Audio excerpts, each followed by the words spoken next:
ವೀಕ್ಷಕರೇ, ಮುಂದಿನ ರಾಶಿ ತುಲಾ ರಾಶಿ. ತುಲಾ ರಾಶಿಯ ಒಂದು ಯುಗಾದಿ ವರ್ಷ ಭವಿಷ್ಯ ಹೇಗಿದೆ ಅಂತ ತಿಳ್ಕೊಳ್ಳೋಣ. ಮೇಡಮ್, ಮುಂದಿನ ರಾಶಿ ತುಲಾ ರಾಶಿ, ಆ ರಾಶಿಯ ಒಂದು ವರ್ಷ ಭವಿಷ್ಯ ಹೇಗಿದೆ ತಿಳಿಸ್ಕೊಡಿ. ಎಲ್ಲ ಸ್ಟುಡಿಯೋ ವೀಕ್ಷಕರಿಗೆ ನನ್ನ ನಮಸ್ಕಾರಗಳು. ನಾನು ನಿಮ್ಮ ಬ್ರಾಹ್ಮಣಿ ಅಂಜಲಿ. ಬನ್ನಿ, ಯುಗಾದಿ ವರ್ಷ ಪ್ರತಿಯೊಂದು ರಾಶಿಗಳಿಗೂ ಹೊಸ ಹರುಷ, ಹೊಸತನ, ಹೊಸ ಹರುಷಕ್ಕೆ ಹೊಸ ಹೊಸ ಶುಭಾಶಯಗಳು ಕೂಡ ಅವ್ರಿಗೆ ಬರ್ತಾ ಇರಲಿ ಅಂತ ಹೇಳ್ತಾ, ಅದೇ ರೀತಿ ತುಲಾ ರಾಶಿಯವ್ರಿಗೂ ಕೂಡ ಈ ಒಂದು ಸಂವತ್ಸರ ಅಂತ ಏನ್ ಕರಿತೀವಿ, ನಮ್ಗೆ ಇದೆಲ್ಲ ಯುಗಾದಿ ಹೊಸ ವರ್ಷದ ಸಂವತ್ಸರ ಇದ್ದಾಗೆ. ಹಾಗಾಗಿ ಇವ್ರಿಗೂ ಕೂಡ ಶುಭ ಸಂದೇಶಗಳನ್ನ ಒತ್ತು ತರಲಿ ಅಂತ ಹೇಳ್ತಾ, ತುಲಾ ರಾಶಿಯವರಿಗೆ ಯಾವ ರೀತಿ ಒಂದು ಶುಭ ಸಂದೇಶವನ್ನ ಕೊಡುತ್ತೆ ಅನ್ನೋದನ್ನ ಗ್ರಹದಲ್ಲಿ ನೋಡ್ತಾ ಹೋಗೋಣ. ನೋಡಿ, ತುಲಾ ರಾಶಿಯವರು ಸಾಧಾರಣ ಯಾವಾಗ್ಲೂ ಹೇಳ್ತೀವಿ, ತುಲಾ ರಾಶಿಯವರಿಗೆ ತಕ್ಕಡಿ ಇದ್ದಂಗೆ. ಸೊ ನ್ಯಾಯಾಧೀಶ ಹೇಗೆ ಒಂದು ಒಳ್ಳೇದು ಕೆಟ್ಟದ್ದು ಸರಿ ತಪ್ಪು ಅನ್ನೋದನ್ನು ಮಾಡ್ತಾರೆ ಅಂತಾರೆ, ತುಲಾ ರಾಶಿಯವರು ಅಷ್ಟೇನೆ. ಯಾವುದನ್ನೇ ಅವ್ರ ವಿಚಾರಧಾರೆಗಳನ್ನ ಎತ್ಕೊಳ್ಬೇಕಾದ್ರೆ ಸಮತೋಲನ ಕಾಯ್ದುಕೊಳ್ಳುವಂತಹ ರಾಶಿ ಇದು.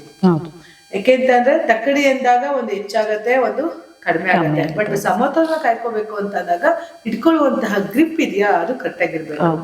ಸೊ ಆ ರೀತಿ ತುಲಾ ರಾಶಿಯವರಿಗೆ ಶುಕ್ರ ಅಧಿಪತಿ ಆಗಿರೋದ್ರಿಂದ, ತುಲಾ ರಾಶಿಗೆ ಶುಕ್ರ ಅಧಿಪತಿ ಆಗಿರೋದ್ರಿಂದ ಲೈಫ್ ಅಲ್ಲಿ ತುಂಬಾ ಲಕ್ಸುರಿ ಆಗಿ ಬದುಕುವಂತ ರಾಶಿಗಳೇನಾರು ಇದೆ ಅಂತಂದ್ರೆ ಅದು ವೃಷಭ ಮತ್ತೆ ತುಲಾ ರಾಶಿಯವರು.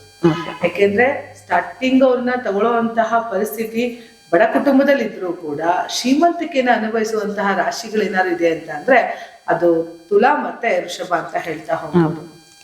ಹಾಗಾಗಿ ತುಲಾ ರಾಶಿಯವರಿಗೆ ಆಲ್ರೆಡಿ ಗುರುವಿನ ಒಂದು ಬದಲಾವಣೆ ಈ ಒಂದು ಜೂನ್ ತಿಂಗಳ ನಂತರ ಸಿಕ್ಕಾಬಿಟ್ಟ ಒಳ್ಳೆ ರಿಸಲ್ಟ್ ನ ಕೊಡುತ್ತೆ ಅಂತ ಹೇಳ್ತಾ ಹೋಗ್ಬೋದು. ತುಲಾ ರಾಶಿಯವರಲ್ಲಿ ಲೈಫ್ ಅಲ್ಲಿ ಏನ್ ಮಾಡ್ತಿದೆ ಅಂತ ಹೊರಟ್ರು ಕೂಡ ಸ್ವಲ್ಪ ನಿಧಾನಗತಿಯಲ್ಲಿ ಹೋಗ್ತಾ ಇದೆ. ಯಾಕೆಂದ್ರೆ ಪ್ರೆಸೆಂಟ್ಲಿ ಅವರಿಗೆ ಸಾಥ್ ಕೊಡುವಂತಹ ತಾರಾಬಲ, ಯಾಕಂದ್ರೆ ಗುರು ಚತುರ್ಥ ತೃತೀಯಾಧಿಪತಿನೂ ಹಾಗೆ ಅವನೇ ಆಗಿ, 6ನೇ ಮನೆ ಅಧಿಪತಿನೂ ಅವನೇ ಆಗಿರೋದ್ರಿಂದ ಬಲಾನುಬಲ ಕಡಿಮೆ ಇರೋದ್ರಿಂದ ಗುರುವಿನ ಬಲ ಈ ಜೂನ್ ತಿಂಗಳ ನಂತರ ಗುರು ಏನು ಬದಲಾವಣೆ ಆಗ್ತಾ ಇದನೋ ಅವರು ಸಕ್ಸಸ್ ಅನ್ನ ನೋಡುವಂತಹ ಒಂದು ಟೈಮು.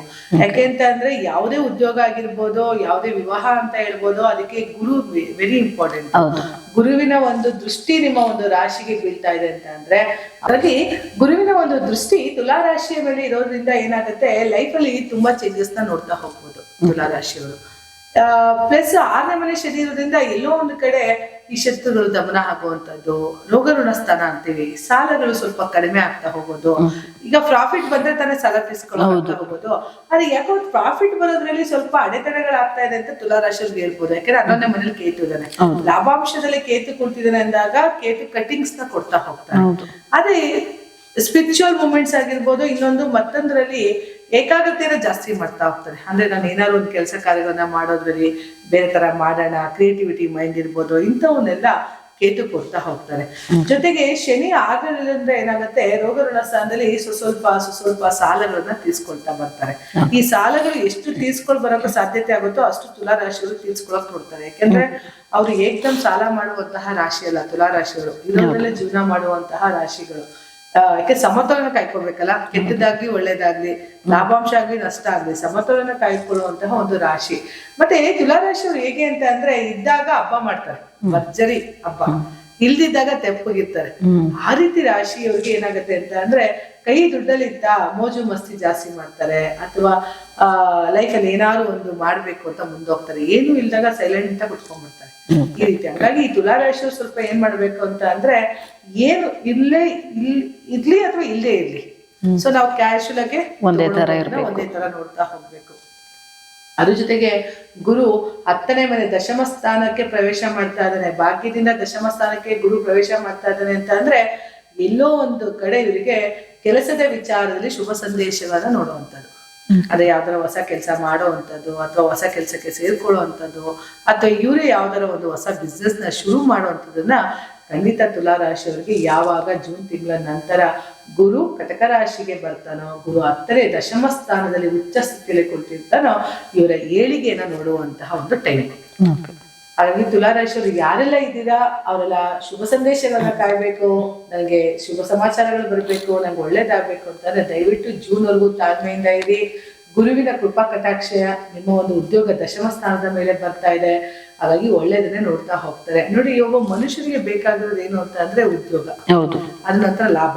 ಹೌದು, ಇನ್ ಬೇರೆ ಅವ್ನೇನು ಕೇಳಲ್ಲ. ನನಗೆ ಉದ್ಯೋಗ ಚೆನ್ನಾಗಿರ್ಬೇಕು, ಲಾಭ ಚೆನ್ನಾಗಿರ್ಬೇಕು, ಕಟ್ಕೊಳ್ಳುವಂತಹ ಹೆಂಡತಿ ಆಗ್ಲಿ ಗಂಡ ಆಗ್ಲಿ ಕುಟುಂಬ ಚೆನ್ನಾಗಿರ್ಬೇಕು. ಈ ಮೂರು ನೆಮ್ಮದಿ ಇರುವಂತಹ ವ್ಯಕ್ತಿಗಳು ಇದ್ದಾಗ ಏನಾಗುತ್ತೆ, ಸಾಧಾರಣವಾಗಿ ಸುಖ ಸಂತೋಷದಿಂದ ಬಾಳ್ತಾರೆ. ಹೌದು, ಖಂಡಿತ. ಈ ಮೂರು ವ್ಯಕ್ತಿಗಳು ಸರಿಯಾಗಿ ಸಿಗ್ತಾರೆ. ಹಾಗಾಗಿ ಈ ಮೂರು ವ್ಯಕ್ತಿಗಳು ಸರಿಯಾಗಿ ಸಿಗುವಂತಹ ಸಮಯ ತುಲಾರಾಶಿಯವರಿಗೆ ಬರ್ತಾ ಇರೋದ್ರಿಂದ ಮದುವೆ ವಿಚಾರ ಆಗಿರ್ಬೋದು, ಅಥವಾ ಈಗ ಆಲ್ರೆಡಿ ಮದುವೆ ಇಶ್ಯೂಸ್ಗಳಾಗಿ ಕೋರ್ಟ್ ಕಚೇರಿಗಳಿಂದ ಹತ್ತಿರ ಆಗಿರ್ಬೋದು, ತುಲಾರಾಶಿಯವರು ಅವ್ರಿಗೆಲ್ಲರಿಗೂ ಕೂಡ ಒಳ್ಳೆದನ್ನ ಆಗುವಂತಹ ಒಂದು ಸಮಯ ಬರ್ತಾ ಹೋಗುತ್ತೆ. ಜೊತೆಗೆ ಚತುರ್ಥಾಧಿಪತಿ ಶನಿ ಕೂಡ ಆರಲ್ಲಿರೋದ್ರಿಂದ ತಾಯಿಗೆ ಏನ್ ಹೇಳ್ತೀವಿ, 4ನೇ ಮನೆ ಹೇಳ್ತೀವಿ.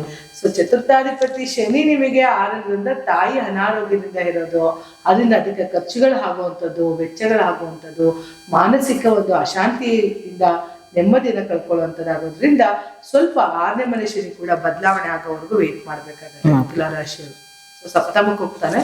ಸೊ ಶನಿ ಸಪ್ತಮಕ್ಕೆ ಬಂದಾಗ ತಾಯಿಯ ಆರೋಗ್ಯದಲ್ಲಿ ಚೇತರಿಕೆ ಒಂದು ನೋಡ್ತಾ ಹೋಗ್ಬೋದು. ಆದ್ರೆ ಹಣಕಾಸು ಅಂತ ಬಂದಾಗ, ಸಾಲ ಅಂತ ಬಂದಾಗ 6ನೇ ಮನೆ ತೋರಿಸೋದ್ರಿಂದ ಎಲ್ಲ ಒಂದು ಕಡೆ ಸಾಲದಿಂದನೂ ಕೂಡ ವಿಮುಕ್ತರಾಗ್ತಾರೆ ಅಂತ ಹೇಳ್ತಾ ಹೋಗ್ಬೋದು. ಯಾಕೆಂದ್ರೆ 6ನೇ ಮನೆ ಗುರು ಬಂದಾಗ ಏನಾಗುತ್ತೆ, ಪ್ರಾಫಿಟ್ ಹೌಸ್ ಕೊಡ್ತಾ ಹೋಗ್ತಾರೆ. ಅಂದ್ರೆ ಉದ್ಯೋಗದಲ್ಲಿ ಪ್ರಮೋಷನ್ ಕೊಡ್ಬೋದು, ಬಡ್ತಿ ಸಿಗ್ತಾ ಹೋಗ್ಬೋದು, ಏನಾದ್ರು ಒಂದು ಚೇಂಜಸ್ ಮಾಡ್ತಾ ಹೋಗ್ತಾನೆ ಗುರು. ಹಾಗಾಗಿ ತುಲಾರಾಶಿಯವರಿಗೆ ಜೂನ್ ತಿಂಗಳು ಅತ್ಯುತ್ತಮ ಸಮಯ ಅಂತ ಹೇಳ್ತಾ ಹೋಗ್ಬೋದು. ಅಲ್ಲಿಂದ 1 ವರ್ಷ ಅವರಿಗೆ ಸುವರ್ಣ ಅವಕಾಶ. ಆ ಸುವರ್ಣ ಅವಕಾಶವನ್ನು ಸದುಪಯೋಗ ಪಡಿಸ್ಕೊಳ್ಳೋದನ್ನ ತುಲಾರಾಶಿಯವರು ಮಾಡ್ತಾ ಹೋಗ್ಬೋದು. ಮದುವೆ ವಿಚಾರ ಇರ್ಬೋದು, ಅಥವಾ ಯಾವುದೇ ಇಶ್ಯೂಸ್ಗಳಿದ್ದು ಕೋರ್ಟ್ ಕಚೇರಿಗಳು ನಡೆಸ್ತಾ ಇದ್ದೀರಾ, ನಿಮ್ಮದೆಲ್ಲವೂ ಕೂಡ ಬಗೆಹರಿಯುವಂತಹ ಸಮಯ ಜೂನ್ ತಿಂಗಳಲ್ಲಿ ಬರೋದ್ರಿಂದ ತುಲಾರಾಶಿಯವರಿಗೆ ಹೊಸ ಹೊಸ ಅವಕಾಶಗಳು ಸಿಗ್ತಾ ಹೋಗುತ್ತೆ. ಜೊತೆಗೆ ತುಲಾರಾಶಿಯವರು ಒಂದು ರೆಮಿಡಿ ಏನ್ ಮಾಡ್ಕೋಬಹುದು ಅಂತ ಅಂದ್ರೆ, ಈ ಮನೆಯ ಒಂದು ಅಕ್ಕಿ ಇರುತ್ತಲ್ಲ, ಚಂದ್ರ ಅಧಿಪತಿ.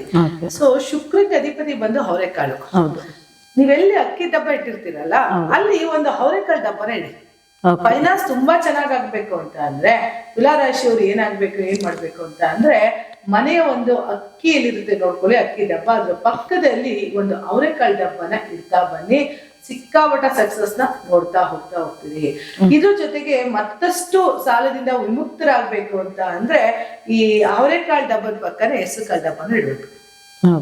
ಯಾಕಂದ್ರೆ ಇವತ್ತು ಏನೇ ನಾವು ಪ್ರೊಫೆಷನಲ್ ಅಲ್ಲಿ ಮುಂದೆ ಹೋಗ್ತೀವಿ ಅಥವಾ ಉದ್ಯೋಗದಲ್ಲಿ ಮುಂದೆ ಹೋಗ್ತೀವಿ ಅಂದ್ರೆ ನಮ್ಮ ಬುದ್ಧಿವಂತಿಕೆ ಚೆನ್ನಾಗಿ ಓಡ್ಬೇಕು.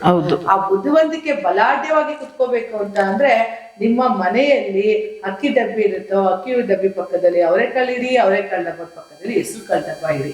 ಹಾಗೇನಾಗುತ್ತೆ, ಚಂದ್ರನ ಪಕ್ಕ ಶುಕ್ರ ಸೇರೋದ್ರಿಂದ ಮಾಲವ್ಯ ಯೋಗ ಅಂತೀವಿ. ಜೊತೆಗೆ ಶುಕ್ರನ ಪಕ್ಕ ಬುಧ ಸೇರೋದ್ರಿಂದ ಏನಾಗುತ್ತೆ, ಬುಧಾದಿತ್ಯ ಯೋಗ ಅಂತೀವಿ. ಈ 3 ಕಾಂಬಿನೇಷನ್ ನಿಮ್ಮಲ್ಲಿ ಇಟ್ಟು ನೋಡಿ. ಜೊತೆಗೆ ಜೂನ್ ತಿಂಗಳಲ್ಲಿ ಗುರು ಬರ್ತಾ ಇದ್ದಾನೆ.